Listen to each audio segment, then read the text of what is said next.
దేవునికి స్తోత్రములు. మీ అందరికీ నా వందనములు. ఈరోజు దేవుని వాగ్దానము. నా ఆత్మ మీ మధ్య ఉన్నది గనుక భయపడకుడి.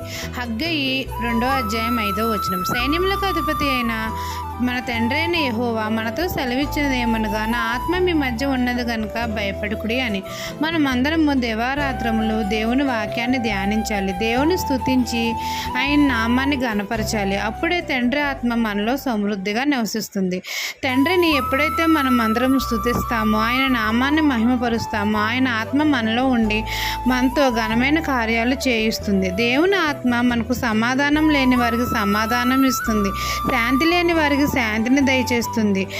ఆపదలో ఆశ్రయ దుర్గంగా ఉంటుంది. మన ఆర్థిక ఇబ్బందులన్నిటి నుండి విడుదల దయచేస్తుంది.